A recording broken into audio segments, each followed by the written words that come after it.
now. Why don't we turn over to Paul here, Paul Serpinski. He is the Assistant Artemis Recovery Director. Great to have you here, Paul. Great to be here. Thanks. Absolutely. So you just left the landing forces operations center here on the ship. How are we looking for recovery? Right now, it's looking great. When I left, they were just about to get into weather briefing with Mission Control Center in Houston. But listening to the loops this morning and everything that's been going on, the reentry trajectory correction burn, the return trajectory correction burn went great. They were right down the money, right on the money, right down the middle, where they should be coming back. Our forces here are teams out in the water. Our boats are launched, or will be imminently. So yeah, it's just coming. We are live, you busters. But of course, they floated right out Here, of the nappy. as you came to us. Might throw a little Haggerty on. The team right now here on the ship, basically in monitoring mode, but really things will pick up about 15 minutes after splashdown. Yeah, so a couple minutes before splashdown, things start happening really, really fast. Some events during the re-entry, they're maybe a second or two apart, and so it just takes a whole lot of effort and updates between us quiet. and to keep track of everything that's happening all in real time. And then after splashdown, that's when the recovery team really kicks into high gear. We have our boat teams going out, our divers doing hazardous assessments as they get progressively closer to the capsule, making sure it's safe for all of our people to go in, and it's also safe for the astronauts to come out, because really at the end of the day, that's what we're here for, is we're to make sure that the astronauts get home safe after their tremendous journey to the moon and back. But then also we have, like you mentioned on a minute ago, all of our imagery helicopters are taking imagery, camera shots of it as it's coming in all the way through splashdown. I mean, they'll see it as soon as it crosses the horizon, all the way to the ocean here. And then afterwards, we have to recover actually Orion to bring it into the well deck of the ship. Absolutely, yeah. And so once the astronauts are safe on board, then those same dive teams are going to transition into securing the capsule. They'll position some equipment around it to kind of facilitate that. The ship will move into position. We'll attach a really big winch line to it, and then a bunch of tending lines. We'll pull the capsule around behind the ship and then start to slowly bring it in. And then, yeah. Orion comes in, goes hard down, and everyone cheers. Yeah, great day. Great day, exactly. Lots to coordinate, a lot to manage. Basically, planning for this recovery, Artemis 2 recovery, started a month after Artemis 1 launched. That was the uncrewed test flight of the Space Launch System rocket, as well as the Orion spacecraft. That was November 2022, a month later, all the planning for this. How does it feel to be so close to welcoming our friends, our astronauts home? I mean, for the whole team, I walked around the ship this morning, just kind of visiting with a lot of people, a lot of groups, and just kind of get the feel of them. And everyone has that same kind of mentality. Everyone's excited, everyone's thrilled to see all that work that we've been doing, like you said, for the last 3 years, since right after the last one came back till now. And some people even further back, some of them go back a decade or more. So everyone is just excited, and they're ready. They're really ready for this, and just to be able to see our crew come back, that's going to be a thrill for everyone. How are you feeling? Are you ready? Is this something you ever thought you'd be doing? I'm ready. I'm excited. This has been the pinnacle of my career so far. It really has. I've seen a lot of firsts, a lot of lasts, but I can't think of ever topping seeing the first crew to go to the moon and back in 50 years, and to be here and be a part of that. And it's just a tremendous privilege. And on behalf of the whole team, I'm thrilled, and so are all of us. We're ready. Yeah, I definitely think that those words really embody how everybody on the ship is feeling. So thank you so much, Paul. I appreciate you being here. And so, Rob, we'll toss it back to you again. We will continue to join you with live updates from the ship as much as possible. Thank you, Megan. Back here at the Johnson Space Center, the entry team of flight controllers looking over the shoulders of Reed Wiseman and Victor Glover there on the flight deck of Integrity, and again just below their feet in the mid-deck area, if you will, Christina Cook and Jeremy Hansen of the Canadian Space Agency. They're in the final review of their entry procedures and all of the activities that will follow here very shortly. My boy K-Town just said he don't believe they went. Bro, tell me anything you don't believe. I will debunk it right now, bro. I can show you 1,000 ways they went. I can tell you how they did it. I can tell you. I can literally answer you any question, bro. We are expecting it to. How do I mute my own stream, bro? I've done some dumbass shit. The top of the spacecraft pointed upward. Stable 2 would indicate that it is upside down in the water. Regardless of the orientation, there will be 5 inflatable airbags called the CMOOS system. That's the acronym for Crew Module Uprighting System. To the moon and back in 50 years, and to be here and be a part of that. And Houston, copy. It's just a tremendous privilege. And Reed Wiseman acknowledging that the Oh, final that's not the steps sound in of my suit damn. donning, are now complete for the crew. Leak checks have been completed earlier. That The noise CMOOS suppression up. system, those 5 inflatable airbags, will be inflated with helium. Check. Those Alright, that's not airbags to will do. ensure that the vehicle remains upright. While that activity is going on, the flight control team here will be checking the systems on integrity, also making sure that there's no leakage of toxic gas from the spacecraft. It should take about 15 minutes from splashdown to the power down of all of the systems on integrity. And at that point, assuming everything is in a nominal fashion, then the green light will be given for the Navy recovery teams to begin to make their way closer to integrity, to begin the erection of a large inflatable life raft called a front porch that will be buttressed up alongside the hatchway to the spacecraft. That life raft will be used to bring the crew members out of this vehicle once the hatch is open, one by one. They'll get their land legs back after 9 days of weightlessness before they're put in harnesses to be hoisted one by one in sequential fashion and in alternating fashion to the 2 hovering Navy helicopters overhead. All right, I can see everyone's chats now. C-4 connecting umbilicals. We're going to be stepping into leak check soon. 1 and 2 will be seated. The moon landing is real. Talk accordingly. Stop saying it's not. Houston, copies all. There's nothing to prove it's not. I can prove it more that it happened than it didn't. You fails. You think this shit real, Locks? Of course I do, cause it is. What do they have to fake it for? People. We're gonna go back and clip this up, but people, they don't need to fake this stuff. This is one of the greatest human challenges on this earth.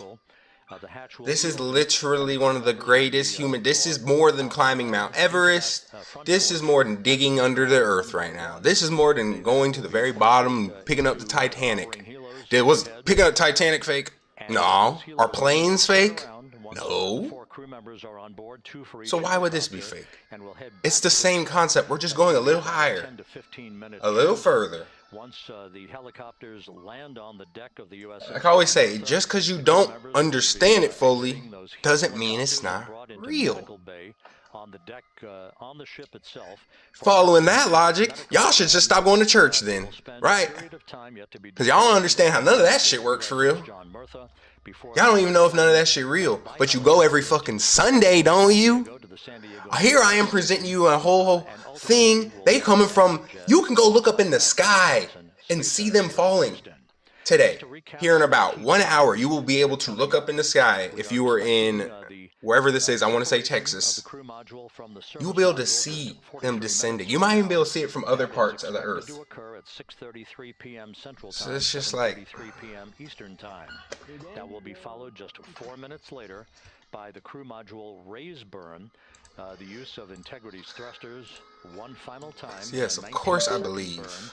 To slightly tilt. It's not even a belief. This is proven science, ladies and gentlemen. To ensure that it enters the Earth's atmosphere at the right angle, if you will. That will help. Say something, Sean. Reflect, the buildup of heat against Integrity. Sean, can you hear me? This was a deliberate move, a change in the I was adjusting y'all volume so I could hear y'all but not hear y'all. You feel me? Like I could hear y'all but y'all not too loud. So that's what I'm saying. Intended, based on the entry trajectory for the Artemis 1 mission. What we're doing is we deliberately changed the trajectory of the entry from a skip entry that was about a 3,000-mile transit across the Pacific Ocean. Come on, y'all. We gotta cut that shit out. Thinking this shit fake, man. That shit's redundant. To have a range of just 1,700. That shows a lack of intelligence of our community. I'm gonna be honest. Reduce the exposure time of That's a big lack of intelligence in our community. spacecraft. And who believes that? Guess who believes the Earth that this shit's fake? Only people without a formal education. Now, do we see the connections here? We gotta cut that shit out. That's when you say this shit's fake, this shit not real. You're putting yourself and the rest of the community in that box. You just put them in that box. Right? Now we're idiots. Now we're dumbasses. Now we don't understand space. Now we don't understand things bigger than us. That's not good. Why everyone else understand it? That's not good, y'all. We gotta wake the fuck up. 5:07 p.m. Pacific time, 2.5 hours. This should not be alright. The actual total distance. And then people probably teaching their kids this shit. That shit not real. Now the kids never gonna grow up to be no damn scientists. Fuck. We done killed off a whole generation of scientists just by saying some dumbass statements to them when they're young. Now they gonna grow, go to school, and get to saying that to all their friends. That shit not real, bro. Now let a cool kid, someone of respectful power in a school say that. Now everyone's gonna think that shit real. And if you say it's not, everyone's gonna think that shit fake. And if you say it's real, you will be made fun of even in a school setting. Because you disagreeing with the popular opinion. That's not good. Do you see how this is a whole... This shit all bad, man. We gotta lock in. Kuski, what's the deal, bro? Just been grinding it out, living the good life. Living the good life, riding the good line, you know what I mean? Keep my head on my shoulders. That's it. That's it. That's all. Nothing too crazy. Out here trying to prove to these folks space is a real thing and not. I don't know what they think it is, an AI generated CGI thing or something. And Megan Cruz, who is standing by. But you know what? Here tonight, we will watch it live in 1 hour and 13 minutes. They gonna come from the sky and land. Splashdown now in just over an hour. How exciting, and the weather, awesome conditions. Right in all of our faces. My hair, but really nothing to speak of when it comes. And they gonna land right in our face. And guess what everyone gonna say? As well as no waves. Bro, that shit fake, bro. Also, hopefully, some really Bro, if they was faking this, oh my god, bro. break up, so that's really exciting. And now, of course, Gonna make our way out there. Gotta work. I'm waiting on y'all, man. Dr. Rick Sherring here. I'm gonna be honest, the Atlanta scene's slow. We need some, they need some outside, they need some out of town. They need someone to come in and just start running the place. I don't think these artists taking shit serious right now. You know, just by God's grace, everything's parting, the skies and everything. The crew's doing great. Looking forward to come back, and our teams are ready. And I love how everyone is saying, here's the biggest thing. Y'all saying this shit fake. These folk could really die today. They could genuinely burn. They could die from a multitude of ways just trying to enter into the earth. And y'all sitting here talking about, can you believe this shit about that? Do you believe this shit's happening? What? Just because you don't understand it doesn't mean it's not real. I'm gonna be saying that shit all fucking night. Protocol for the medications, for what we call a fluid load, to try to replace some of the fluid and electrolytes that they've lost with just a normal space adaptation once they got to space. And it be the same motherfuckers talking about, is this real, that believe the Earth is a flat object. Are you an idiot? Or are you just mentally challenged? Either or is fine, because it's a free country. You can think whatever shit you want. It doesn't make the truth any less truthful. And we're not even talking about the truth. We're talking about proven science. That's why we call it science and not faith. Because we can prove it. Y'all have heard this scientific experiment? The whole point is not to do one experiment. You do a bunch of experiments so you keep getting a repeated same result. And even when they So if you saying this shit's not real questions the whole concept of that even. Like, come on, man. Y'all discrediting Einstein at this point. Stomach awareness to some nausea, even to And y'all probably wouldn't even believe the word Einstein said. That's why he was a genius, because he thought different.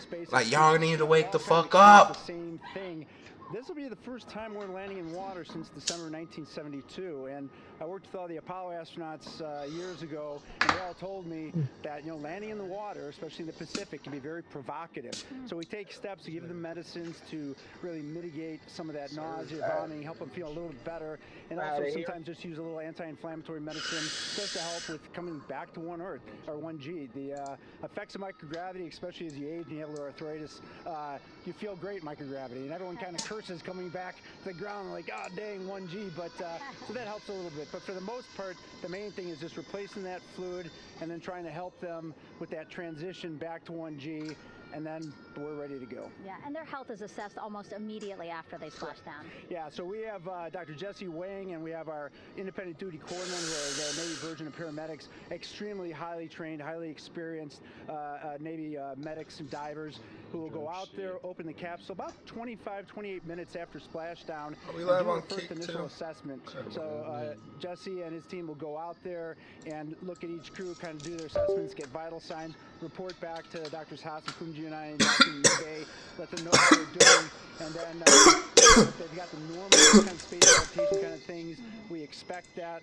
They're good to go on that. If anything, you know, didn't go the way we want, they're all prepared for that as well. And Jesse and his team, I mean, you know, this is their full-time job, taking care of, you know, sailors and folks who might be injured. We don't expect any injuries, Wrong info. but coming back, you know, going 25,000 miles an hour down to, you know, 20, you know, miles an hour is still a dynamic process.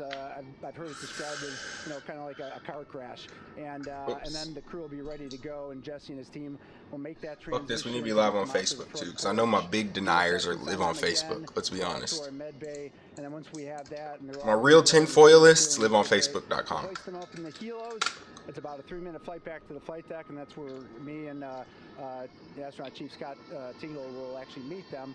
I'll get eyes on them, make sure they're all good, just take very slow transitions, and then one by one we'll either get them out with the SMTs, the SAR med techs under each arm, just you know, kind of just walk them very slowly to med bay, which actually helps them acclimate back to 1G. Or if they really don't have their sea legs back yet, then we might put them in what we call a stair chair, which will be right behind them, and then just very slowly kind of get them back into med bay to start our full assessments for the team. Yeah, so a really great team here to support them as soon as they get back, and also all throughout the mission, of course. You talked a little bit about this, but obviously, you know, we have seen astronauts return from the International Space Station for over 25 years, so we kind of know that that journey, how it affects the body. But yes, we're talking about humans returning from the moon for the first time since 1972. How is this different from your perspective?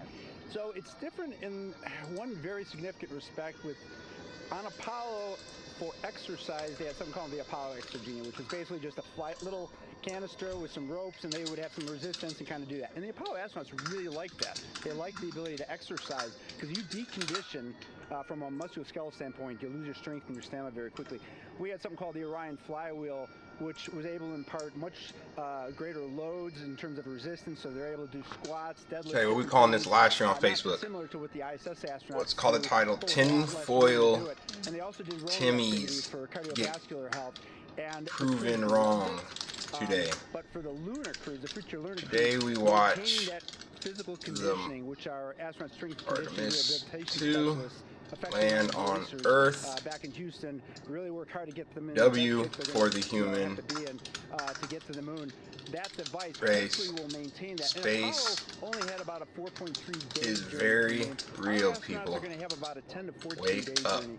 So maintaining that physical fitness, that strength and stamina is going to be crucial There it is. for the success of being Launch able to it. do those very physically demanding lunar EVAs. So we're very excited about what the astronauts have said about the device and what they have to say about the role exercise plays, you know, going to the moon, and also the mental benefit. Sure. They just really like sweating, breaking the sweat, and actually just feeling like, you know, they're just getting a workout. Right. So thank you so much, Rick. I really appreciate it. I know they're going to be in good hands, so we'll let you get back to it. Thank you all so right, Megan, much. thanks for the time. Back to you, Thank Rob. you. Okay, Megan, back here in Mission Control in Houston, everything is moving along in order. This view of Reed Wiseman on the left, Victor Glover on the right. We have good suit leak checks. Everything aboard Integrity is in excellent shape. Let's put a pull up. With the Earth growing larger and larger in the field of view, we're now just about 8,200. We're gonna have one option be yes and the other be no, it's all fake. Closing in for a splash. I gotta see some. 1 hour and 5 minutes from now. I gotta pick y'all brain. Y'all got me nervous now. Integrity, just under a minute till your GPS maneuver initiates. The fact that 2 people have come in my chat already and saying that this shit is not real is disturbing to me. It's literally fucking disturbing. Seat strap in now. I'm literally worried for the human race, to be fair. I'm worried. And maybe not even, and honestly, I hate to say it, it ain't the whole human fucking race. It's a fucking specific set of people, unfortunately. And I hate to say that it's us. So let's not fucking go down this path. But it's cool. Today I'm gonna sit on here. We're gonna have science class. We're gonna learn, figure out why this shit is real. Yo, that's a live video of the Earth, people. Point of interest, of course, will be the that looks like a picture. That's not. That's actually the Earth spinning. During its high-speed entry back into Earth and the peak. That's actually the fucking Earth spinning, yo. Look, it's moving. See how it's moving? That's a spacecraft that you're seeing right there to the left. By now, we flew a trajectory known as a skip entry, in which we performed an initial dip into the atmosphere to bleed off some energy. Check. Let me turn this guy down because he's probably yapping kind of loud. Down in the Pacific, but after the mission was over with, had him as background. Yeah, man. We'll turn them down even more. They need to be at 25%. Yeah, man. Y'all gotta stop that weird talk, man. Let's just say it. Like, this shit's very real. Very, very happening. Returning from the moon is a lot different than deorbiting from low Earth orbit. When we return from the moon, we expect to achieve. Y'all know we got an International Space Station, right? That bitch still up in the air. It's been up in the air for a long time. Oh my gosh, he got destroyed. That's fake too, huh? Fuck.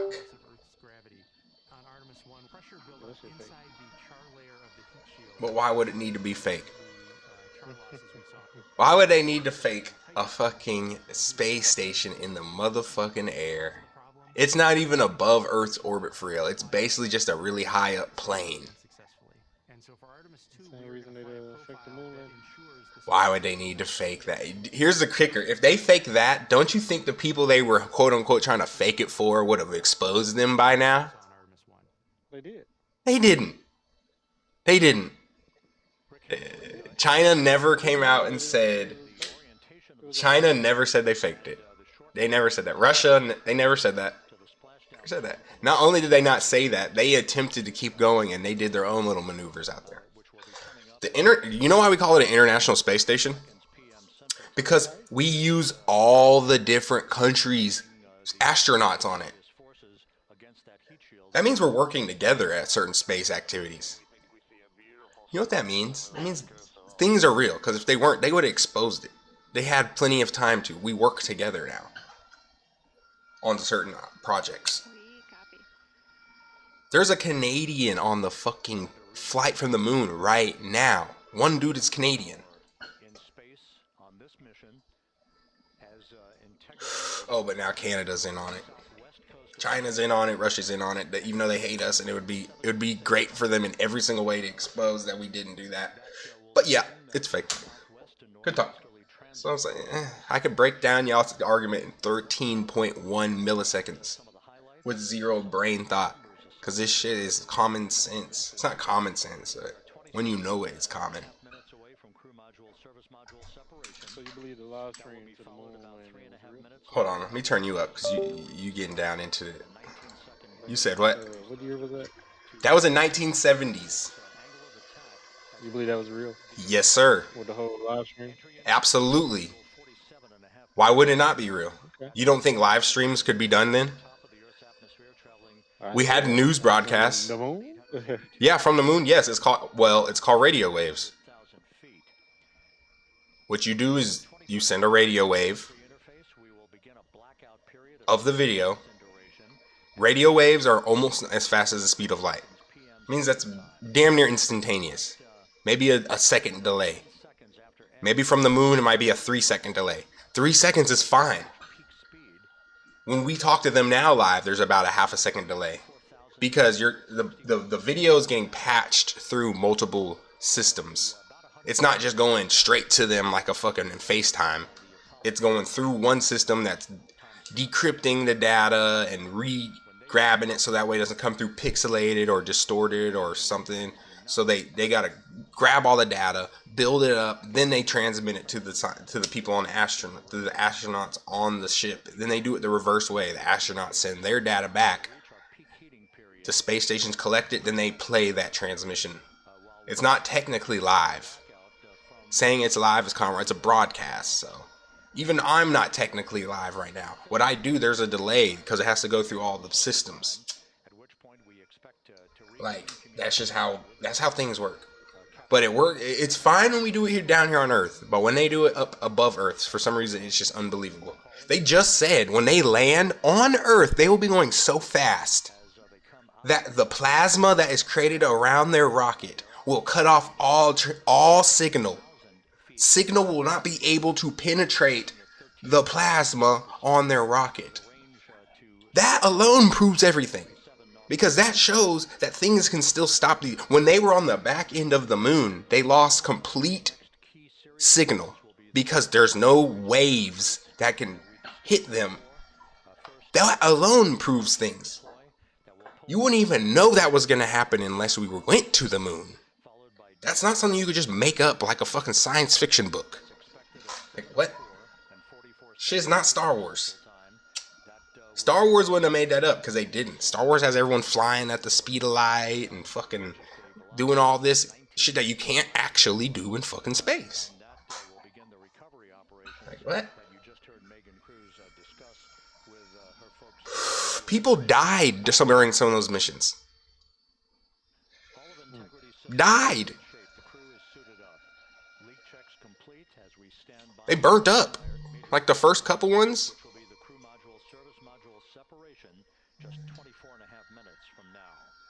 They burnt up on the way in, bro. Like, that's how they figure out that they need all these tools. Because people literally die. They say, okay, we can't have no one die again. What do we need to fix?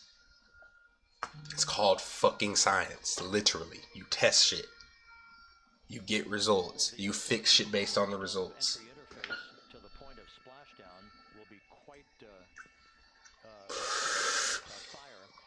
Just 13.5 minutes from the point at which we begin descent into the Earth's atmosphere till splashdown. I mean, we can literally see them. Look how pixelated this shot is. The flight surgeon alluded to in his interview with Megan Cruz.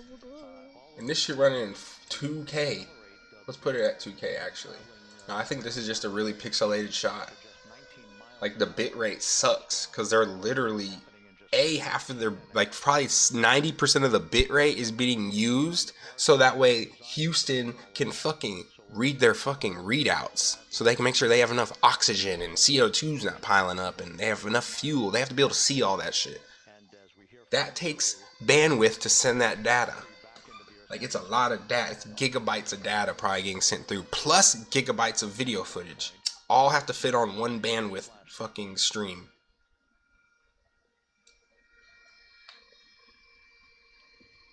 And I don't even know if they probably aren't using no damn Starlink for this. They're probably above Starlink now that I think about it. I don't know if being above Starlink really helps you in this case.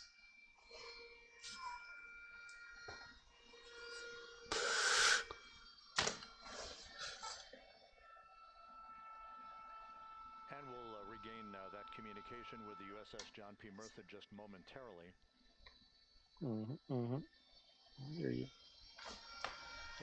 Is this real?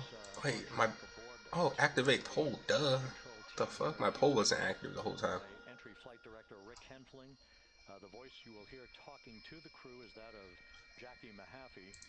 She will be reporting everything to the crew and receiving their reports as they enter the Earth's That'll be atmosphere shit. for their 13.5-minute plunge back into the atmosphere for splashdown. I'll go ahead and off the take coast of those, San DJ. Diego. Thank you, please. Now we have the ship back with us and Megan Cruz aboard the USS John P. Murtha.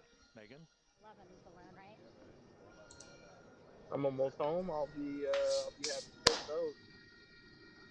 Hey Rob, yeah, the excitement is really building here on the ship. I'm watching right now one of the weather balloons being lofted up from the ship.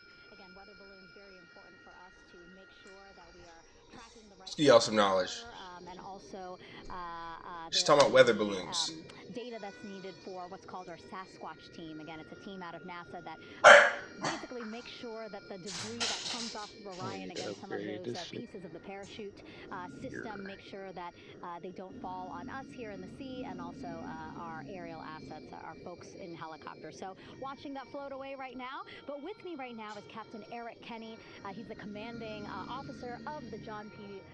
Murtha naval ship. Thank you so much for being here. There are so many moving parts that you have to keep an eye on. That's absolutely right, yeah. But first of all, on behalf of the crew of USS John P. Murtha and Megan, thanks for having me on today. Happy to tell you what we're doing and excited to get the interview started. Yeah, absolutely. Why don't we actually take a look at the flight deck here? We'll start there. Basically, we also, while watching this weather balloon float away, we noticed all 4 helicopters leave the flight deck. We now have an empty flight deck. We had 2 imagery helos as well as the 2 crew helicopters that will go recover the crew. This is just one of the many things that, again, our ship of 550 people, it's something that you oversee as commanding officer. Yeah, absolutely. Every commanding officer, I would say really every naval service member, our priority is always safety. And as a commanding officer, I take that as one of my primary roles here on board. Mission accomplishment and support and safety always. So my day really has, I would say my message to the crew has sort of changed over the past 24 hours. As we're leading up to today, we've been building up the excitement and motivating the team for the training that we've executed. God, here we go. Got another note. Like, y'all really think this shit not real, bro? This is crazy. Everything that's going on, just let's please explain. Tell me why you think it's fake. I think explaining why it's fake is probably the biggest hurdle that humans will ever have to go through. So let me hear it. Please. The human space program we have. What part of it was fake? And how, why, and what would they achieve from doing that? The history between NASA and the Navy has been in lockstep. You really don't know? There's no money to be made in faking this. So we've had a few decades off from that. Over the past this info goes on to create the next fucking nuke. This info goes on to create the next fucking bombs. Because now they understand trajectories more and more about building things that will go on interstellar rockets. Like, what do you mean? So you don't think your government lied to you about stuff? Of course they have. But what money is had there? some great words this morning saying just that. Again, that it's really oil? good to see everybody working together and so excited. I mean, there is literally no power to be had from this. Back in February, how does it personally feel? This is like, this is more like most important power in the world. This is more like going to war. Deception and attention is the most tremendous honor. Is a pinnacle of any that everybody fights with. Career. This is like going to war. The change of command was approaching, and I realized that Artemis was going to be in the window. The reason they're doing it may not be completely revealed, but they fucking sending them motherfucking soldiers off. They getting sent off, bro. This ain't this is like saying a war is fake. Like, no, they're really blowing fucking people up in Iran, bro. Like, people really getting blown up. That's like saying that's fake. Like, it's the same thing, bro. They sending these folks off. They could die. Well, there's money to be made for it. Exactly. Yeah, it's all about partnerships. You couldn't do it. That's not fake, though. No, that shit's fake. They don't have to fake that. So thank you so much, Captain. But it's clear. They gonna send folks over there and do the do. Back to you. Thank you, Megan. Back here in Mission Control in Houston. We just had a quick view of the crew. We'll get that view back, and there they are again. Here in Mission the only reason they even feel the need, get this, if they didn't have to fucking tell people they were doing this, they wouldn't even do it. The only reason they have to feel like they need to even show all this is because it's paid for by people, by the taxpayers. This ain't no damn SpaceX private entity doing this. This is NASA. This is all funded. So, like, they have to show what they're doing. But if they could just not show what they are really working on, they would. And they would just be up there doing all kind of little tests and shit we wouldn't know about. With the Earth looming, they'd probably get way much more shit done, too. But they'd also probably be doing a bunch of corrupt shit on the side. 50 minutes from now, we're just 5,700 nautical miles from that's like saying SpaceX is fake. Like, come on, man. We can literally, people have literally sat there and watched. First, people are about to sit here and watch this. They're about to sit there and watch it. Like, they're gonna see this happen. I'm about to eat it. This is not a camera trick.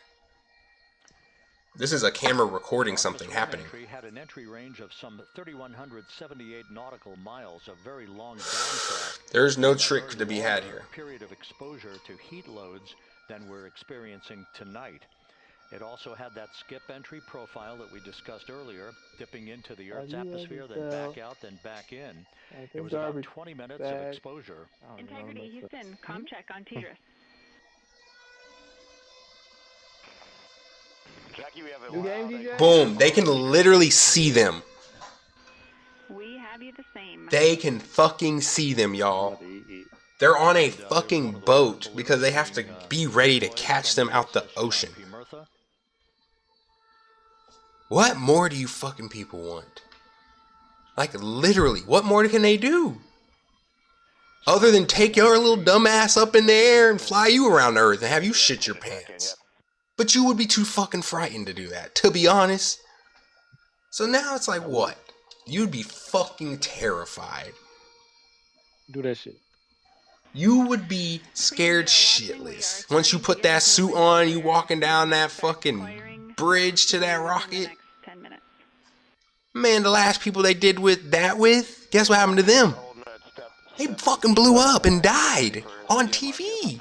The Challenger. Damn. What? So how they schools, it was like hella school teachers, like regular ass people were literally on the Challenger, bro, and it blew up. Like, this shit is not a game. Shit is, like I said, it's like a war. It's like a war. Like, you're sending people off to unknowns. Shit is not fake. This shit is just mysterious and unknown. Which is why it leads people to think it's fake. Exposed the heat shield for about 20 minutes of peak heating for Artemis 2. It's quite literally unbelievable. Downtrack distance of 1,701 nautical miles from the point of entry interface with just 14 minutes of duration, and it's basically it is above the human comprehension. We weren't supposed to, you're not supposed to, it's not even you're not supposed to, but humans weren't designed to do this, I don't think. And Artemis 2 that's why we don't believe it. Into this mission to gather data to protect the heat shield, since the Artemis 3 mission and beyond will have a different design. But maybe we were, like, you don't fucking know. That skip entry type of profile, like, we figured it out for all of the in 1970. Back from the south pole of the moon. We ain't had shit. We was doing this shit with fucking stones and sticks, basically. Computers took up like a room. Now they got hella computers in there on each desk. One computer used to take up a whole room. Some time hacks here. We're 13.5 minutes away from crew module, service module separation.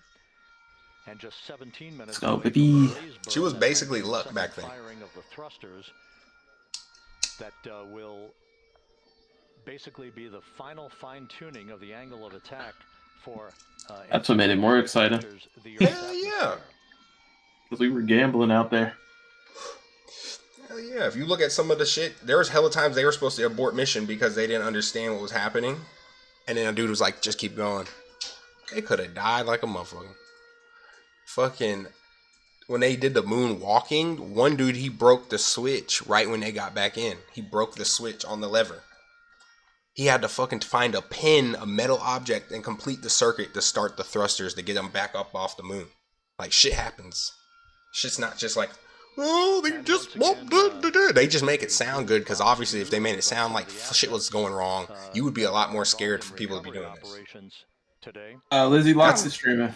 That's like air. That's like planes. Just so you're aware. If you heard about every single crashing of a plane, people wouldn't fly a lot, and then that would ruin the whole flight industry. Like, come on, people. The assets are being deployed Come on, to the people. splashdown zone. Think about it. At the time of splashdown, we expect the John P. Murtha to be able There's to so 5 many miles people away from denying Integrity. this shit's real. Keeping Why would they safe even do distance this if and everyone thought it was we are fake? Sure that the vehicle is in the water. If it was fake, everyone thought it was fake. Why would they keep faking it? It is in a good configuration system-wide for the recovery teams to begin to approach the vehicle to erect that inflatable raft. 2 minutes to CM RCS. This is them proving it's real. We're ready. That call from But it's cool. All these people, all these things on their screen, all these readouts, all that shit's fake. Don't worry about it. All that math, math's fake too. If we're going down this route, math's fucking fake too, guys. Good job. What? Math's fake. The European service module has performed flawlessly throughout this flight. Everything, all the burns that had been Math is fucking fake. That's what y'all basically saying, bro. Math is fake. Math is very real. A problem. There is the European flight control room that has overseen the manufacturing, the design of the European. They got a whole nother room they're in where they got a screen of the main room because they can't fit everyone in that fucking room to do their work, or they probably in a whole nother part of the earth. What are y'all talking about, bro? But also conducting the fine-tuning of its trajectory to bring. Just look at the readouts. Where we are dead. Look at the instruments they're using. Down the middle of the corridor, trajectory-wise, to bring Integrity down for its splash DJ. in the Pacific just 44 minutes from now. What are we doing, man? I'm eating. What are you? Break! I'm about to leave. This man breaking him on my time.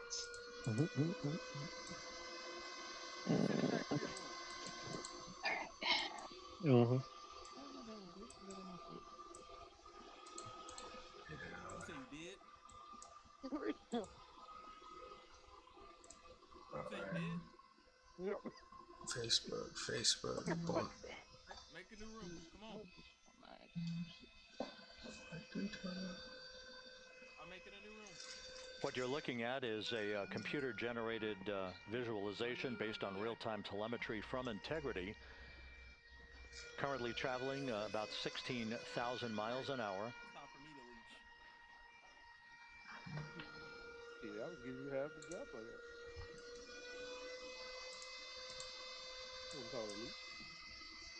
Ooh. All right. Drop them votes, man. I need to really. I'm really concerned. Drop them fucking votes. I need to see if there's any. Please drop them votes. Now just about 5,100 miles from Earth. Splashdown scheduled 43 minutes from now. My insurance policy. We're just 9.5 minutes. I need to away really from know the y'all module brains, service module like, separation. where we at with this shit. Like, y'all think this shit really not real? It's incredible.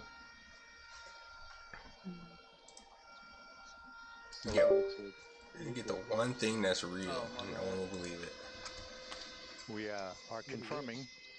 Integrity, we are assessing details. And I would be, and trust me, I'm right there on the EPS files. I'm right there with y'all, man. I'm right there with y'all. But And Jackie Mahaffey took the words out of my mouth. I was just about to say that we had a good. Sometimes things are actually happening. In advance of the crew. I mean, honestly, if you want to reverse that whole conversation, we always knew that shit was actually happening. They just wouldn't reveal it. Period in which we will have rapid-fire succession of critical activities on board that will lead to entry interface just 28 minutes from now, where the vehicle will enter the Earth's atmosphere at an altitude of 400,000 feet. The time of entry interface, 6:53 and 30 seconds p.m. Central Time. Get all the gear that was on my body. Yes. Yep. That's why I made my second character. Drop them votes. If somebody kills me, if I get PK'd, I can go to my body and go pick up whatever was on my character, so I don't lose my shit. Damn, that's a W move. Can you come to Act 1 and drop me those all boots, please? Cause I want to make sure I got it. All right. Integrity's astronauts were awakened at mid-morning to begin their entry preparations. And propulsion officer now reports a good hot fire test in preparation for the crew module service module separation. Today we stopped the tinfoil Timmy's, man. I'm sick of it. You need to smoke? You ain't got no weed? We're now inside 41 minutes until splashdown. I'm sick of it. I'm done with it. We have confirmed a good CMRCS hot fire, and although we are not seeing GPS acquired yet, you can skip the troubleshooting steps in 157 for now. Integrity copies.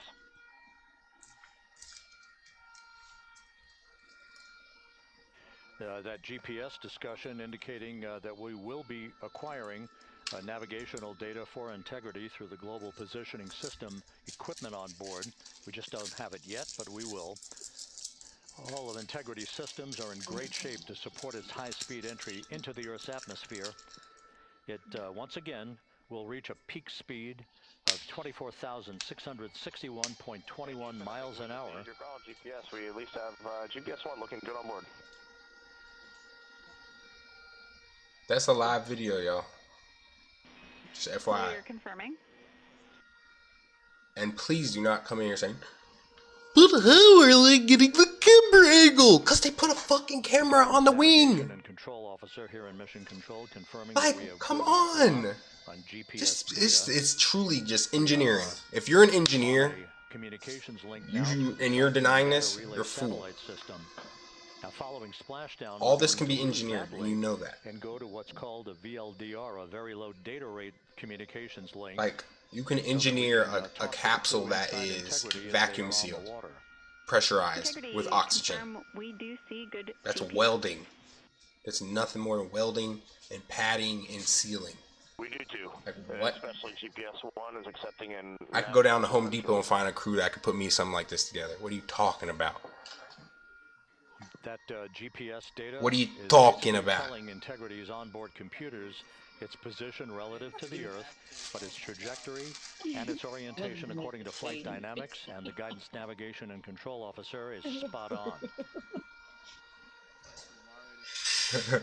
We have now armed the pyros for the crew module service module operation coming up less than 5 minutes from now. Like even worse.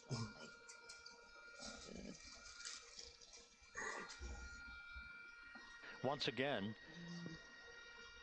just 10 seconds after entry interface, we will see Integrity reaching its peak speed of 24,661.21 miles per hour.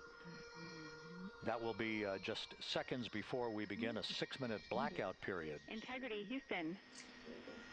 Your vehicle is in a good config for CMSM. What's crazy is go for CM race. Every time Houston, we see the same on board and copy go for CM in history, the guy that's always yelling the truth, they always look at those people as crazy. Slight firing of 19 while the seconds group, what is the word I'm looking for? 9.9 feet per second, a slight nudge. The common consensus is usually wrong. A bit upward, providing the final angle of attack as the vehicle enters the Earth's atmosphere. Cool. They hate it on the airplanes. The mitigating factor that will reduce heat loads. I ain't gonna lie, we hating on AI. Maybe that's just another example. From the start of entry interface, some 1,701 nautical miles to the splashdown. Hating on the future.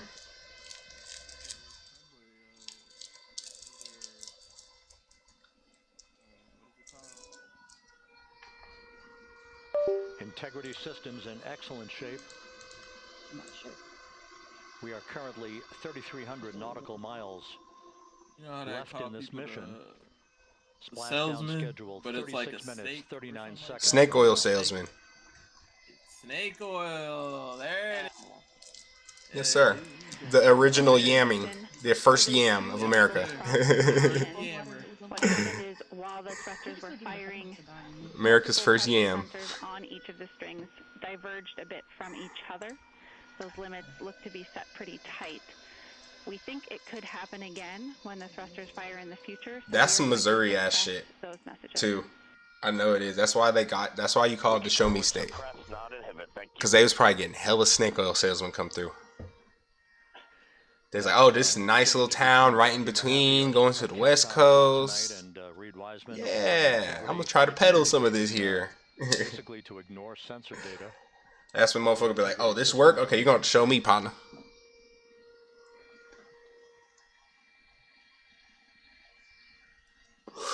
And them folks who would travel through that town probably got so used to them saying that.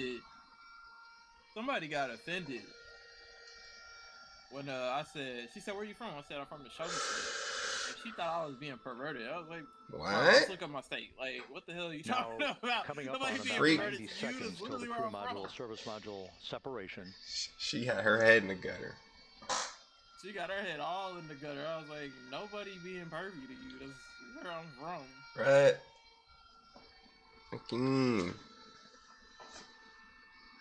Yeah, man, them folks would be like, you gotta show me, man. All quiet here in Mission Control as we enter the most critical phase of the completion of this flight. All of the preparatory activities leading up to the vehicle entering the Earth's atmosphere just 21 minutes from now. Sometimes people be getting offended depending on the state sometimes, which is like, I get offended off of everything. The world's too sensitive. literally. We'll Coming say, up like, on something 1 minute. and they'll tell you even lie. Mark, 1 minute till crew module, service module separation. Again, Locks is streaming, so make sure it don't get too crazy. I got y'all turned down a little bit. I got y'all turned down a little bit. If it's the what we're talking about though, this is why that's why I brought that up. But I do be randomly turning y'all up when y'all start saying some shit. So yeah, chill. Don't go too crazy. When y'all start saying some shit, I'll be like, hold on, I need to hear this. This needs to be on my stream. People definitely feel about all that is fake, and it's like, okay. Yeah, you know, and then people, you know, you can't change people's opinion about it. Yeah. Like, okay. I don't see why. See what you get out of this besides the conversation, but I love it. Let's keep it going. I hope anyone who's watching this right now that will see, we are literally live streaming this capsule. It is in, oh my God, it's this, look at this, oh shit. It just decoupled. And a great view, albeit momentarily. Houston, good step on board. It do makes me think about like oh shit. the first successful plane ride. European service module now separated from integrity. They stoned him. They actually, when he landed in his town, they stoned him. Damn near to death, if I'm not mistaken. Because they were like, what the fuck is this dude doing? He's not supposed to be like, you're not supposed to be up in the air. Are you crazy? So it's like, that's human nature, to literally hate new ideas. It's actually sad. Unknown, not even new ideas, but like things that kind of break the boundary of your thoughts. For the remaining 32 minutes of this mission. Because it's basically disrespecting you. It's like everything you thought you knew, you're wrong. No one wants to hear that.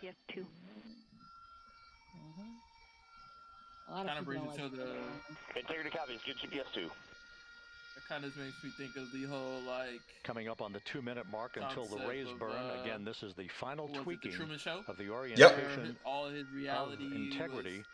A TV show. Yes. To put it in the right angle, if you will, the angle of attack. He was literally tailored to, he was going to get to this place, but he never got to that place, you know what I mean? Like, it was a run-in, like, catchphrase that they, like, build over time. This is like, damn. a visualization, but driven by real-time telemetry. This is the maneuvering of integrity. That's some psychological orientation stuff right there, dude. Like, once you go to the outside world, it's like, man, this is the outside world. Yeah, right. The perception of life is really different. Yeah. Some people want to stay, but remember that one dude in the Matrix? He wanted to go back in. Some people want to stay in. Some people want to just stay in. They want to stay in the Truman Show. They want to stay. They want to go back in the Matrix. Like, there's always that guy. It makes me think about the man in the Chinese room. When I came up with that concept, it was hilarious. Because at first I was just playing with it, It was just a guy that was just, you know, in a. And we have completed. I always painted the picture as if it was me. 1 minute inside of my away from the computer room. No more big. I have everything I need in here. I have my resources. I have, you know, food. I have water. I have things to survive. I have my entertainment, which is my game system. And then outside of that is the unknown. Yep. I've never cared to visit that unknown. I never cared to do none of that. But it was one particular turn of events that broke that fourth wall. Damn. And now I'm outside of my box. Damn. And I'm like, curiosity got the best of me. And I realized that, oh my God, there's other people outside the box. Like, holy crap. And not only are they visually, never thought of it like that. They're all different. They are speaking, but it's a whole narrative tongue, like the mindset. It's not like a 3-dimensional mindset anymore. It's a 4D, it's 5D. It's breaking that barrier of what I thought was my whole thing. Like, that is it. This is there, and then curiosity just got the best of me, and it goes for like further in. But the opposite to make it in was the fact that it got to the point where it just overwhelmed the individual, and you know, I had to kill off the character. But that was. Wait, the this whole is a mindset. book or something? It's like a story. Yeah, it's the Chinese room. You made it, or you wrote it, or it's made. No, this is a concept. This is an idea, brother. I just used it to describe like somebody that's sitting in the game. Okay. I was like, damn, that's good. Like, did you make that? Like, hell no, I'm not taking credit for that. Okay, good. All right, that was pretty good though. Yeah, that was good. It's a deep one. It's very deep, and it goes very far. But I had to end it because my speech teacher was like, dude, this is amazing. I was like, thanks, but it's not my idea. I just used it in a real life scenario. Alright, but that's all. To ace this test, dog. Like, that's all. That's all you. Hey man, I ain't gonna lie. That's all. I ain't gonna lie. Quoting books and like just explaining them, that shit sells. You can make YouTube videos, articles. You feel me? Like that shit. What you just said could have been a fucking YouTube video. Right, if you went in depth, like, I don't know, go find that essay and just make a YouTube video of that shit. Read that shit. It was fun. It was fun. Like, yeah, he really wanted. He wanted me to speak. What was our speech? Guys, and Rachel. 15 minutes. He was an old white guy, bald. Oh, man, what's his name? It's missing me now. Is it Mr. Harris? Seconds is what is pegged for entry interface at an altitude of 400,000 feet, traveling at approximately 34,800 feet per second, range to touchdown or splashdown 1,701 nautical miles. 24 seconds after entry interface, we will enter a 6-minute blackout period in which we will lose communications with the crew. This is expected due to the buildup of plasma around the vehicle. That's an ionization effect due to the collision, if you will, of the velocity of the spacecraft with the friction of the Earth's atmosphere. That 6-minute blackout is expected to begin at 6:53 and 54 seconds p.m. Central Time. During that period of time, we will reach our peak speed of 24,661 miles per hour. That comes just short, based on unofficial data from the flight dynamics officer right now, will come just short of the velocity record set by Apollo 10 of 24,791 miles per hour in 1969. Like, I'll take pride in it, and that's kind of like my whole little origin story. We expect peak heating on the vehicle at 6:54 and 52 seconds p.m. Central Time, a minute and 22 seconds into entry interface. At that point, we will be just these are my cowboys right here. Traveling at 33,000 feet per second. I teared them up and made them laugh at the end. Wow. The blackout period is expected to last 6 minutes. This is how we're tied into the whole space story. It's just the same concept of from the end of the blackout period that until barrier of just 7 minutes. Not wanting to be a farm boy. He wanted to be point, we'll start deploying more. He wanted to be educated. He wanted to know why, you know, Integrity down to the an grass is ultimate greener. splashdown You want to velocity know of just about 19 miles how, an hour. you know, how we're able to get tiny little picture inside the box of a TV. How color is formed, like, you know, how those are going. Like, he wanted to know that. Right. And only one way he was gonna find out was educating himself. And this guy happened to be fucking the guy who made Lamborghini. The parachute deployment sequence once again will come in several segments. But No, I'm talking shit. Now that's similar to his story though. Okay. Yeah, it's like he Country boy. wanted to know that. Yeah, he wanted to know. It's The like, fact that he got hit with a bullwhip so much, he was like, yeah, nah, I want to learn, but you know, I ain't about to. Reed Wiseman Dang and near Jackie get beat Mahaffey to death. exchanging Almost. on a view of the moon. Because it ain't actually happened. He lived a full life. Final minutes of the session that will be completed. Yeah, he had to go through some just stuff, 25 minutes from now. So he can Three get that forward bay education. cover parachutes will be used to pull the forward bay cover off the top of the vehicle. Then 2 drogue parachutes will be deployed to slowly stabilize the crew module during its descent. Definitely told me that story. He was happy that his dad walked with him when he graduated high school. The main parachutes from the forward bay. The final sequence will have 3 main Hell parachutes yeah, man. deployed. These will be Hell yeah. 116 feet in diameter. Each main parachute Hell approximately yes. 265 feet long. I'm just nice to have. The parachutes will ultimately slow Integrity down from its peak speed of almost 33 times the country speed boy. of sound to a gentle 19 miles an hour as splashdown. Slavery Kinda only like my dad ended. went. Slavery only ended 150 years ago. That's scary to think about. Vehicle is now currently in a roll into the proper attitude for entry interface. Yeah, it's like 50 years ago, 60 years ago. On according to flight dynamics. Yeah. What? This shit new. This shit ain't been one lifetime, basically. In the South, especially in the South, that was still being segregated. Hell yeah. Go to Memphis. You gonna hear some shit. Integrity is on a You're gonna be hearing it being used in a positive way and a negative way. Pacific Ocean, descending at a rate of 15,000 feet per second. They gonna show you. They gonna show you the definition of boy. Exactly. They gonna show you that. Oh yeah, definition even out of here boy. in Georgia, you go out too far, boy. I done been pulled over where a motherfucker was just like, I didn't do nothing, and they just was like messing with me, and they just let me go. And they're like, "Oh, you won't be around here again." I'm like, "What? I gotta Like, go, whoa. You just set us back some years. bruh." Like, what? I need to head on out of here. I only went like 20 minutes up the highway. They say you headed in the wrong direction. Boy, Hey. you lost. What? Yeah, he basically hit me with one of them. He basically hit me with one of them. He Like- said, "Listen here, they hit you with a boy with an ER at the end." I'm like, excuse me? I didn't even know that had R in it. I thought it was a Y. For 3 good barrows, those are barometric pressure. That one was wild. That feed That's a wild one, brother. Yeah, you go up north information to out here, computers it's that will trigger the parachute deployment. it's something. Yeah, you rolling them We are dice less for than 9 sure. minutes away from entry interface. That's like going to 20 Kansas. splashdown. You go too far in Oh, yeah, Kansas, for sure. you're cooked.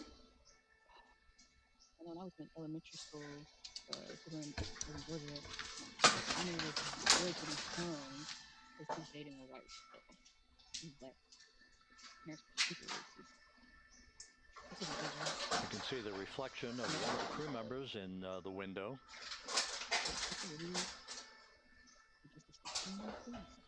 a Out in the Pacific, the weather conditions remain go.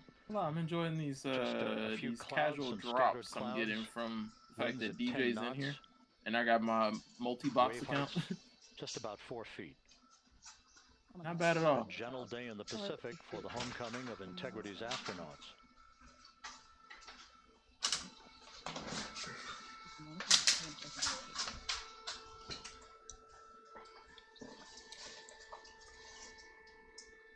That's out the window, y'all. Just because I remember there'd be people be like, Put the camera to the window, out the window. There it is. Why you sound like Billy off of Billy and Man? He's a Billy and Mandy. Crib's over here being mean. That's funny. Descent purge is complete. Crew and vehicle are configured for entry. Houston copies.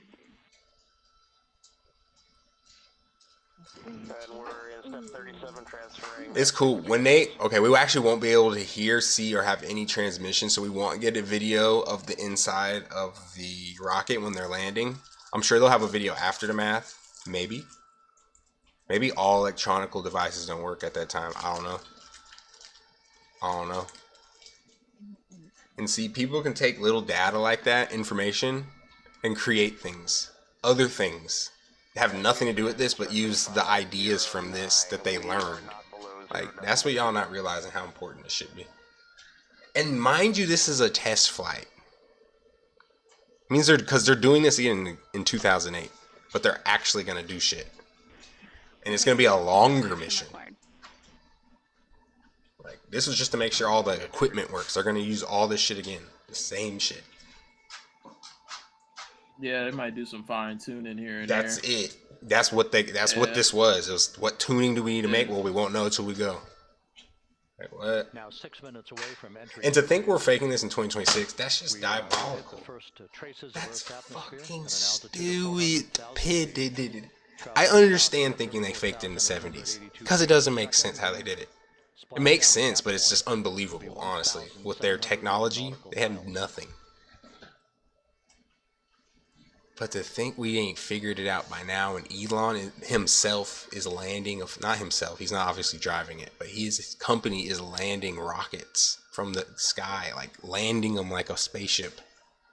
What are you talking about? That's the first steps for, we have literal, like, spaceships, like, flying around in space. Space homes. Space house. They might build a whole fucking massive building in space that we live in. I could see that by 2070.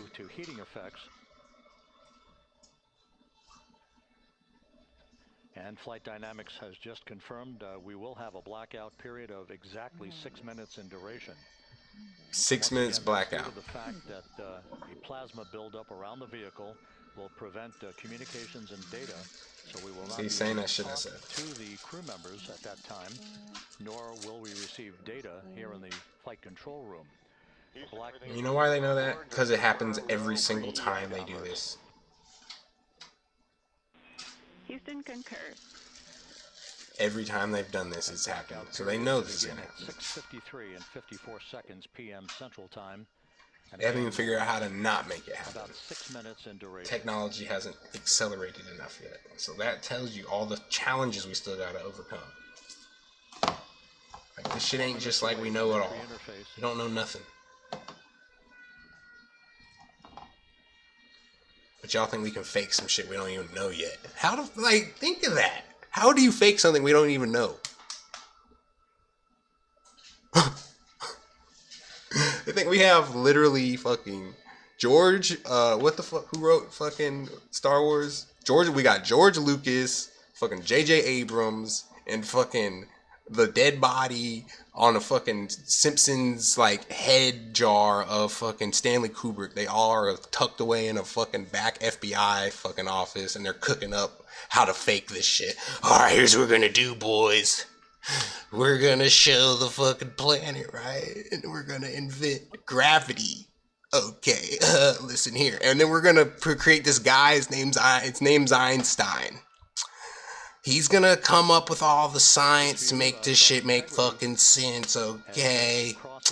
Then we're gonna invent green screens. Green screens will be used for fucking putting fake backgrounds when we show this fake Earth, and the Earth's gonna be made out of styrofoam, okay? Then we're gonna put some fucking clouds around it. We'll make them swirl. Alright, yeah. Fucking Stanley Kubrick's like, no, you can't make them swirl perfectly. You gotta have them fucking have tornadoes and fucking hurricanes and shit. Like how the fucking Earth kind of works, you know? Like, how does that make sense? Just explain. Just explain.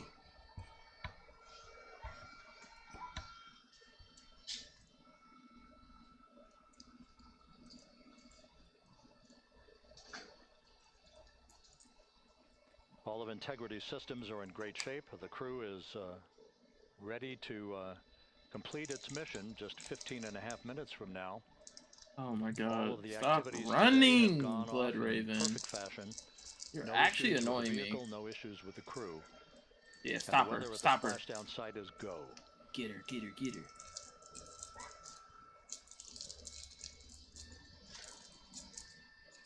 Surround her.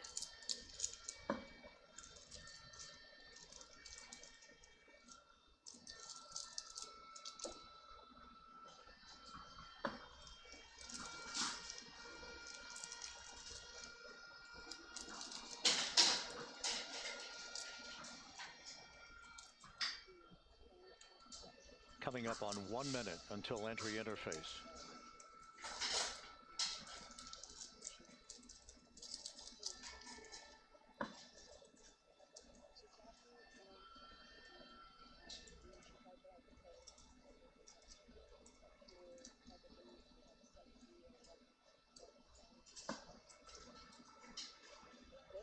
Mark 1 minute until entry interface. 1 minute 20 seconds until the expected start of our 6-minute blackout. At this point, I got her now. At this point, if I have to make it my fucking mission in life to prove to you motherfuckers that this fucking place above the goddamn clouds exists, then I will fucking do it. My mother. How do, like, I will make it my life goal. I'm saying it right here. To prove to you motherfuckers that this shit is fucking, I will fly up in this shit. Jeff Bezos, hit me up. Elon, hit me up. I'm ready.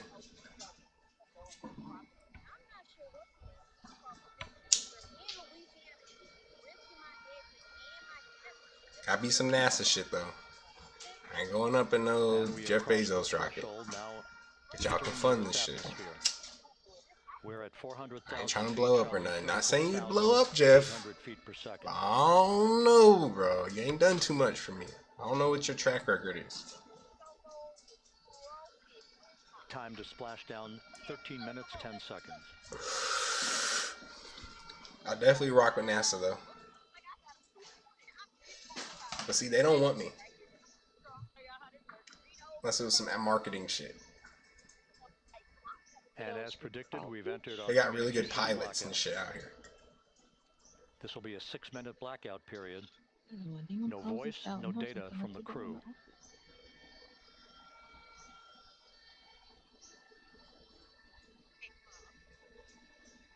We're 30 seconds away from the anticipated point of peak heating on the vehicle, where temperatures will rise to about 4,000 to 5,000 degrees Fahrenheit.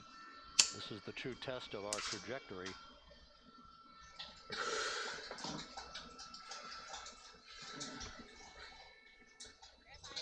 And from the G5 aircraft in the vicinity of the splashdown zone, this view of Integrity.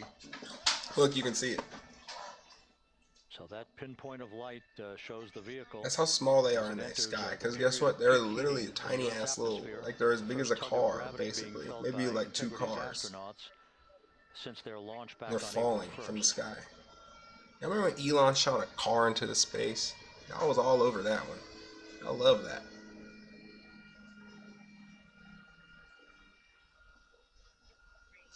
Four and a half minutes until the end of the blackout period. It's like, it's cool when he do it. Nah, it's the problem when NASA do it. What the fuck, y'all? Lock in.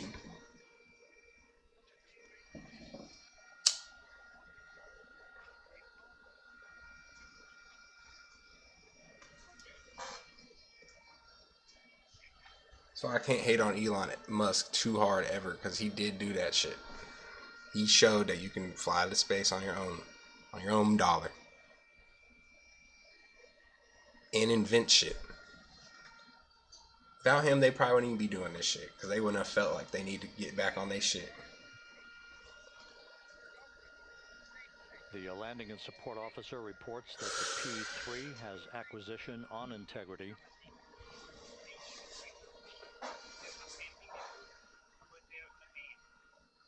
Three and a half 10 minutes, y'all. Blackout period. They burning right now. Of the plasma buildup around the spacecraft and oh my goodness, it's happening. Repelling of that heat on Integrity's heat shield. This shit's kind of scary, y'all. They could, I don't even want to say it. Let's just watch it.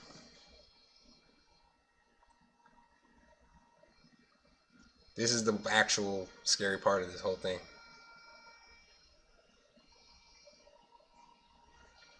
It's literally lift off and fucking landing.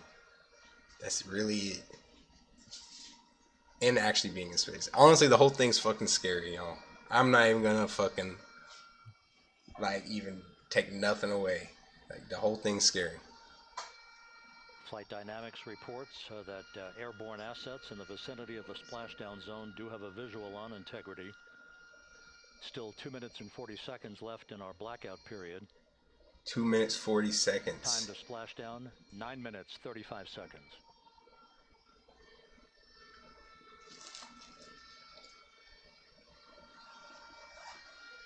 Yo, T.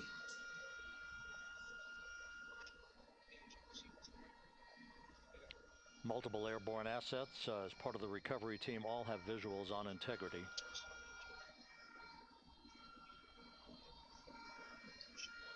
You can't see them right now because there's a blackout. I explained that earlier. If you weren't here, you probably weren't. There's plasma around them because they're going so fast, so that no signals can penetrate that signal, that barrier. And the Navy helos also have visuals. But they have their exact trajectory of where they'll land already mapped. They're waiting there with hella fucking boats and shit. They're about to pop out of this blackout in like 2 seconds. In like a minute.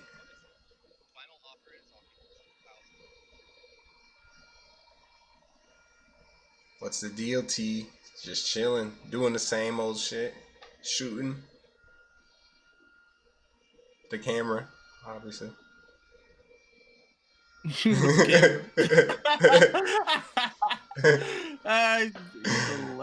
Had to be clear there.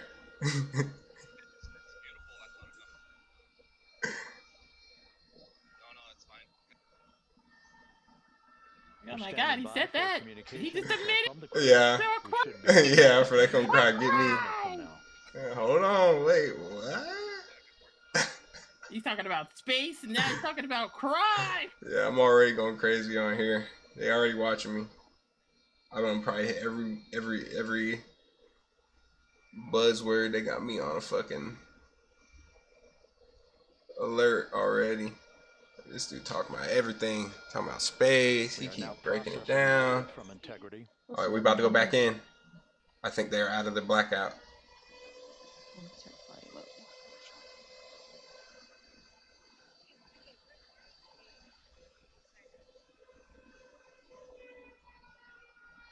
Say something. Landing and support officer reports the small boats Fortnite notifications. That's hilarious. Target zone.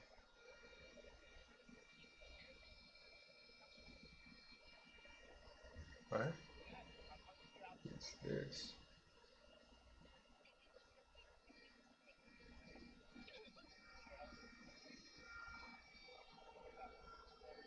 Got Buzz Lightyear on Fortnite. They are crazy with that timing, aren't they? Yeah. That's wild. They already know the news about to smack. This news about to hit all over the socials for the next 2 hours. Once they touch in about 9 minutes. Passing through 150,000 feet, our trajectory is perfect. I'm nervous. I haven't heard nothing from them. Views of Integrity. Still waiting to establish voice communication. Yeah, say something. They good? Integrity, Houston, com check, post blackout. Houston, Integrity, we have you loud and Toy clear. Story Oh, we just heard bundle. him. Alright, hold on. Let's not clap yet. Teams have visual. Let's not clap yet. Hold on, let's hold our claps. No action for the enabled internal camera controller fail. Big cheers from They the really viewing got room Buzz here in Mission Lightyear on Control here. as Wow. Voice communication reestablished with Commander Reed Wiseman. For America and a waiting world, Integrity is 5.5 minutes away from coming home.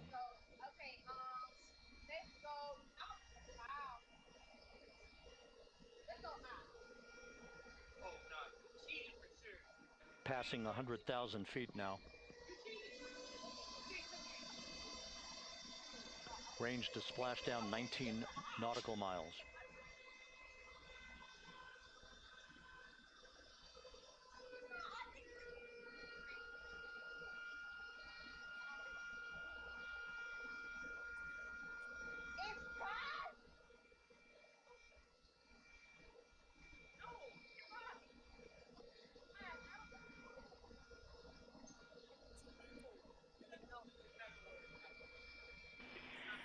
Integrity, impact to the camera controller fail is no cab 1 views of the chutes.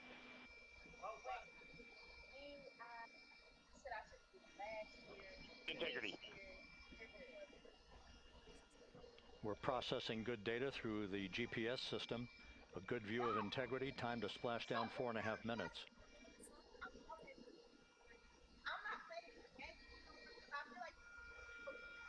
And a view of Integrity from the WB-57.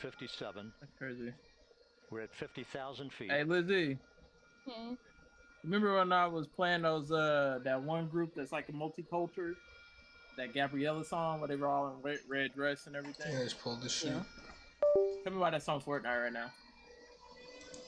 Like they got it. Yeah, they got it in the store. It's under Oh wait, I seen that yesterday, but I Pyros just are didn't on for click forward on bay it. cover jettison.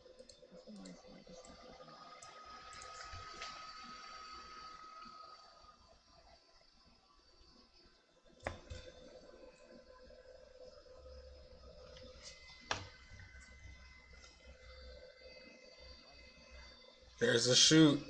And there go the first series of parachutes. And we're on drogues. And Houston, we're visual 2 drogues out the window. Okay. 2 good drogue I don't chutes. like those. That lean. Next up- Hold on, they're gonna pull the chute. They're coming in hot as a Next up, the bitch. deployment of pilot parachutes that will You got pull me the main nervous. chutes out. Time to splash down 3 minutes and 10 seconds. Whoa, what the fuck? It's supposed to be an infrared. Something. Perfect descent rate according to Flight Dynamics. Good rate on 2 drogues. We see the same on board.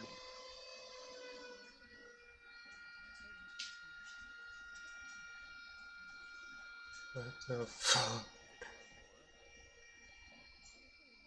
Oh wait, no. Whoa.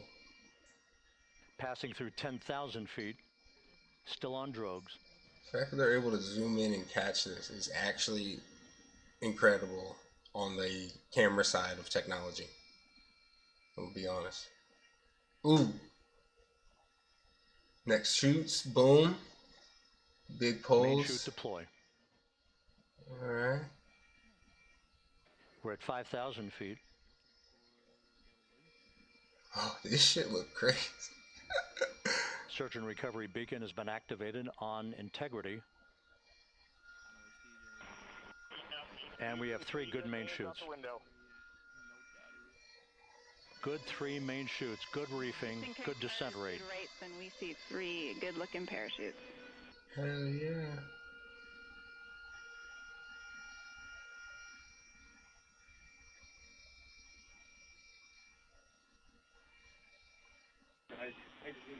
Integrity, cabin pressure indicates no need for hydrazine checks. Integrity copies. This is a perfect. Where's the descent for fake, Integrity. y'all? It's I'm waiting for the cruising. fake part to start. Like, just let me know. When does it start looking fake? Down 1 minute 15 seconds. That shit look like a fucking movie. Crazy. They even pulled out the red camera for this part. Integrity about to complete a journey. They done pulled out the best camera they had on hand for this final shot. From its launch from the Kennedy Space Center back on April 1st, and a trip around the moon. What?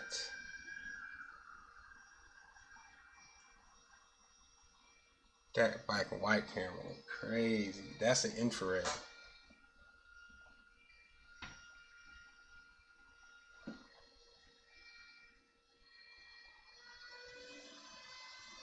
Damn, that bitch using thrusters.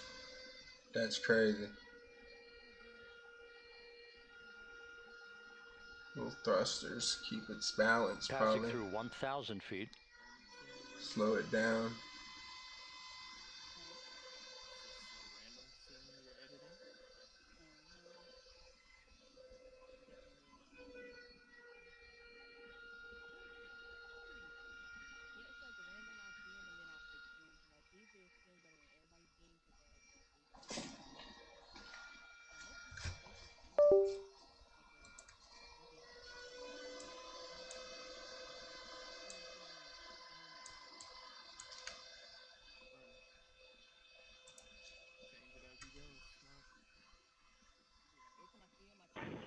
Integrity splashdown, sending post-landing command now. Splashdown confirmed. Copy splashdown, waiting on VLDR. Damn, they down. Splashdown confirmed at 7:07 p.m. Central Time, Now we 5:07 clap, p.m. bro. Pacific Time. From the pages of Jules Verne to a modern-day mission to the moon, a new chapter of the exploration Just of 10 our days celestial of someone's neighbor is life. complete. Integrity's astronauts back Sitting on in Earth. smaller than a prison cell with 3 other people. That was like 8 days.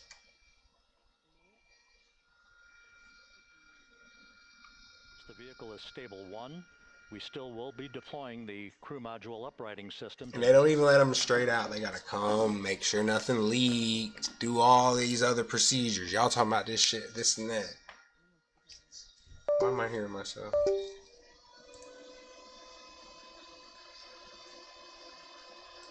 What the fuck?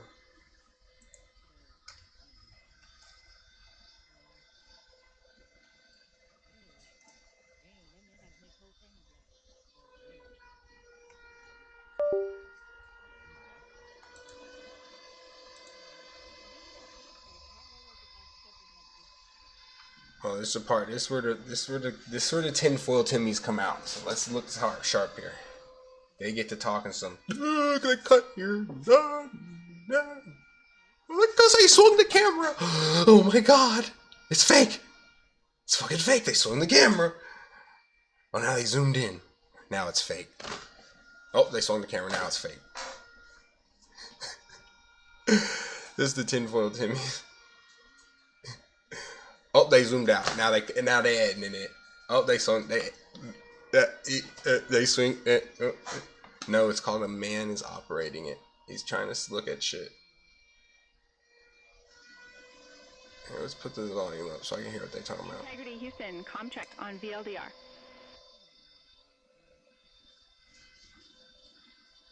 Houston, we have you loud and clear on VLDR. Okay. We have you the same. We'll meet you over in post-landing. They weren't talking for a second. I was actually nervous. They good now. Perfect communications established. But now, like a bunch of other little like shit, like they bones aren't the same. They blood flow's not gonna work the same. They have to put them in certain rooms. Like, they gotta depressurize their whole bodies. Crew members, that is not their complexion. That is the fact that they're in great condition. That's what that means. So stable 1, upright. The crew module uprighting system is being deployed. The 5 airbags being inflated through helium to maintain the upright configuration for the vehicle. This was a textbook entry and a textbook touchdown for Integrity. Reed Wiseman, Victor Glover, Christina Cook, and Jeremy Hansen back on Earth after a journey around the moon.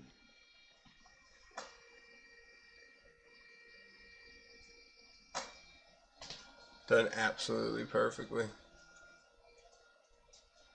I'm talking about you couldn't Kerbal Space program this better than them. I mean, you probably could, but not in this type of precision.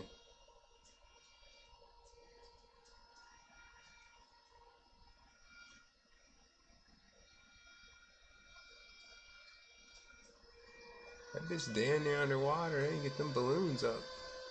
Oh, I know it's not.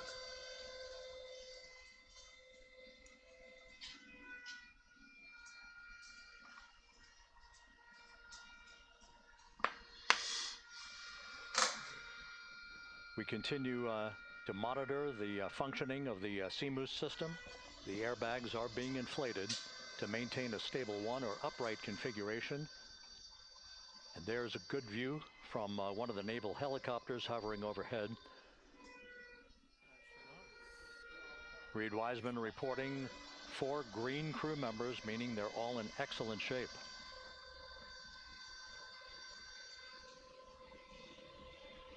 Tinfoil Timmy's will say this is the camera's fucked up. And yeah, it is fucked up. What do you want? It's a live fucking broadcast. It's not a fucking movie. Shit's gonna fuck up. Houston for SAR beacon and radio. They're zooming in probably from a fucking helicopter. SAR beacon is in 406, and we're powering the radio now. Go ahead. The bit rate is in the mud. They might have just cut stream. No. We see the beacon on. However, the recovery team is not seeing the signal. Your SAR radio uses the same antenna, so you may run into trouble with the radio. See, they're having issues. Okay, copy. And we are also powering up the sat phone now.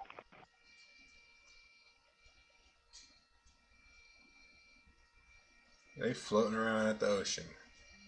This shit turned into a whole different movie. Integrity is in great shape, and as the crew continues its post-splashdown timelined activities on board, Reed Wiseman once again reporting that all 4 crew members are in excellent shape, and we have 5 inflated airbags to maintain an upright configuration, so that the recovery team. Mind you, they just sat through like more G's than a fucking F1 driver on a turn for like 5 minutes straight. Like a fucking roller coaster ride for literally 5 minutes. On that we have no toxic input. gases to be concerned about. So the recovery personnel can approach the vehicle. Oh, now our roller coaster's fake, y'all. Like, where does it stop? Down the spacecraft, that's expected to take a few more minutes.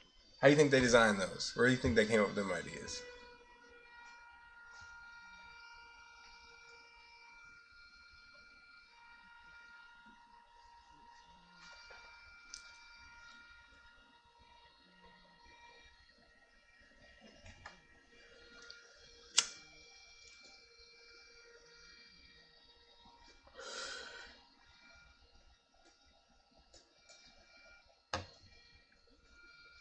Are bullets fake? Because those travel really fast.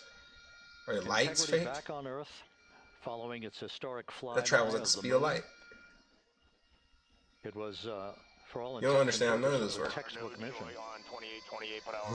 But it's not fake because it's happening. We copy.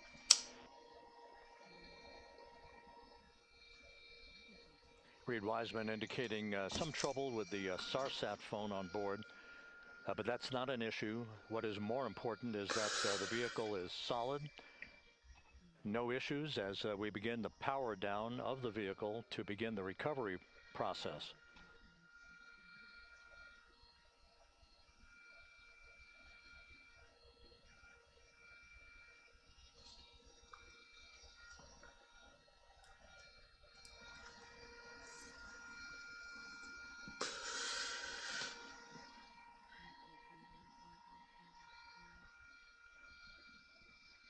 Alright, let's just pull them out. I know this is going to be a process.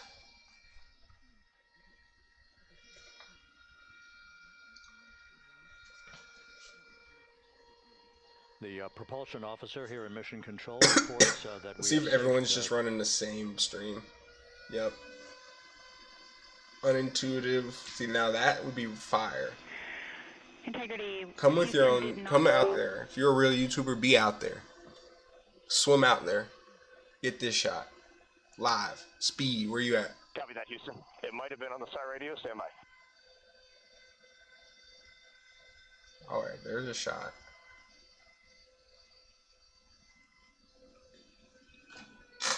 All of the milestones were executed in perfect fashion.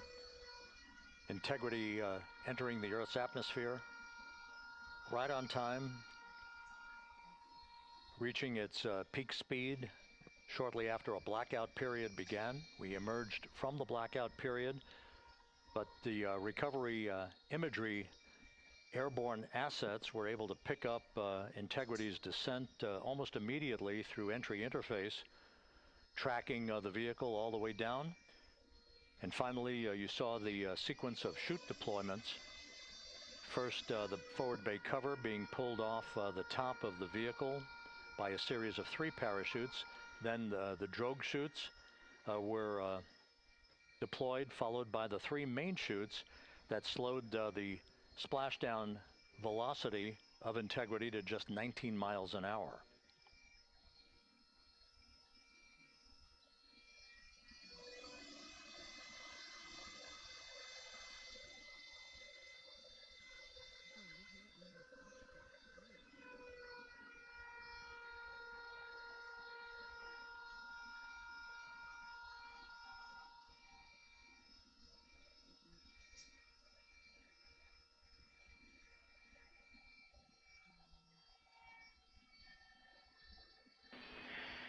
Integrity, Houston, with No Joy on SAR and SAT phone, we'd like you to command an additional 15 minutes for a total of 30-minute power down delay.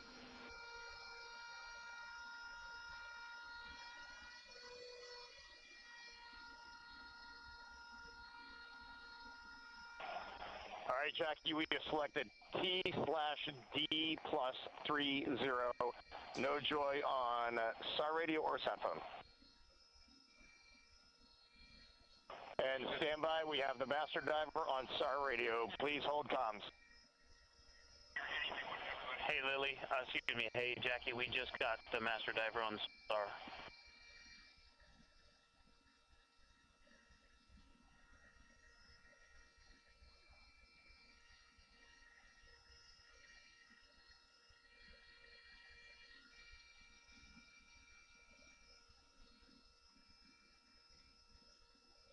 A good view of one of the fast boats. Integrity, Houston, if you are happy with your comm with Master Diver, you can go back to the 15-minute power down.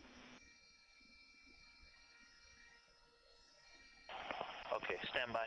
Yeah, we'll confirm here in a second. The crew on board Integrity coordinating with the flight control team in Houston here in Mission Control on the timing of the power down of the vehicle, which will be the Is the water CGI? To the recovery teams approaching the spacecraft. They're using some of the greatest CGI ever to generate this much. You know how much time?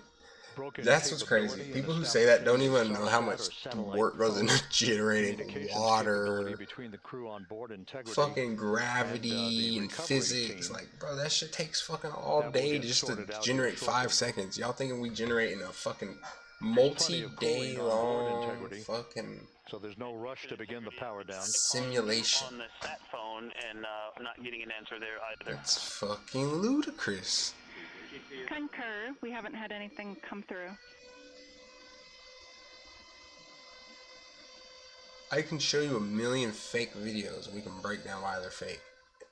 You can watch this all day long, you won't find one thing, not one fucking and Houston, if you could thing. To recovery that we hear that, I'll put a bazillion, trillion, quadbillion dollars. You cannot prove that wrong. Literally. You could never. Houston copies, and Reed, just to confirm, you are pushing the PTT on the radio.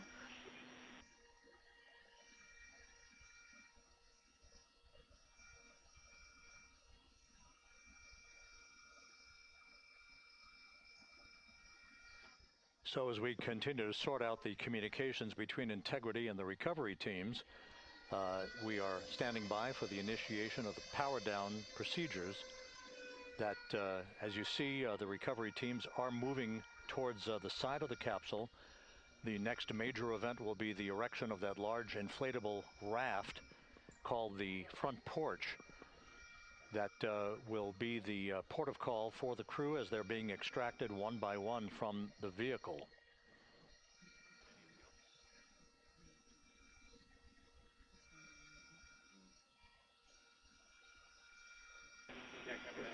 Integrity Houston for sat phone. We are going to attempt to call you.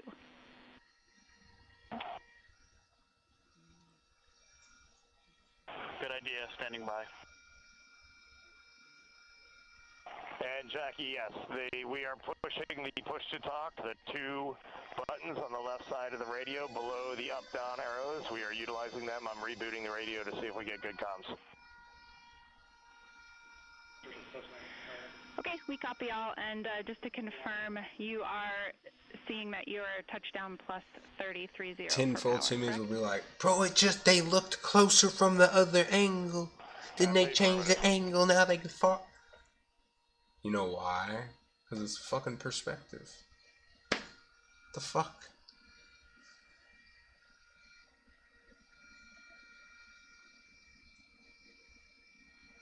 It's just a perspective. We are trying a backdoor approach to have Mission Control here call the crew on their satellite phone. This is all part of the coordination for the power down of the vehicle that will initiate the actual recovery operation. The first boats with the Navy divers on board are standing by, waiting to close in on Integrity to begin the process of erecting the large inflatable raft that's called the front porch that will be where the astronauts are extracted from so that they can have a few minutes to get their land legs back before they're hoisted aboard the Navy helicopters for the flight back to the deck of the USS John P. Murtha. Ooh, that should probably feel good on your legs.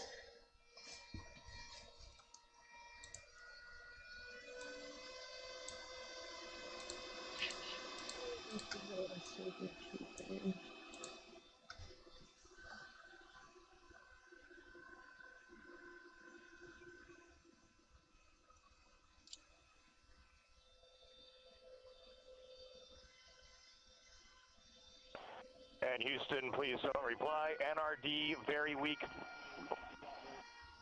but readable. Master Diver, we can hear, but they cannot hear us.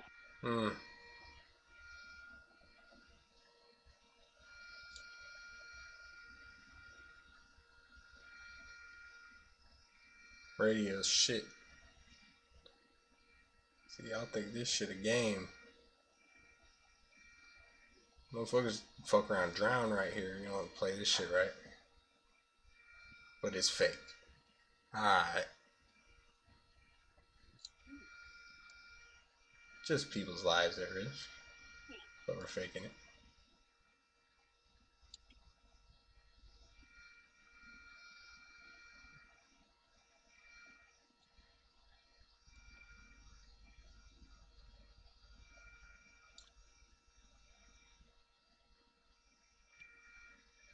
And Houston on OE1, is there any chance to tie us into NRD?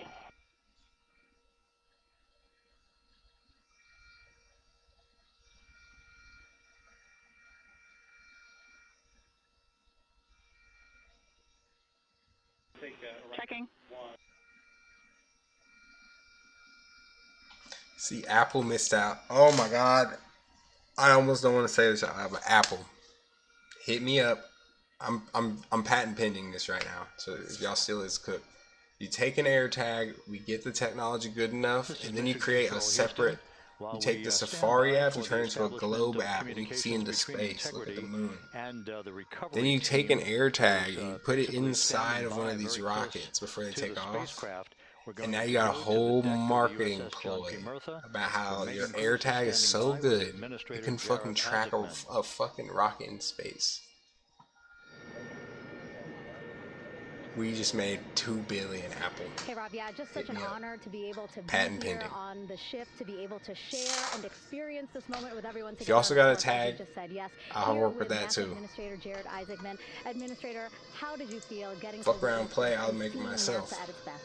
Oh, I mean, I'm honestly, I'm still at a loss for words. I mean, you know, like the childhood Jared right now can't believe what I just saw. I mean, almost been waiting my whole lifetime to see this, and then as NASA administrator, I just couldn't be more proud of the entire workforce, the years, the effort, the late nights, all the hard work from across the country that contributed to this incredible moment right now. And yeah, incredibly grateful too for our teams here on the John P. Murtha right now. Yeah, look at the behind. Tinfoil Timmys will call these people paid actors. Back from the moon, huh?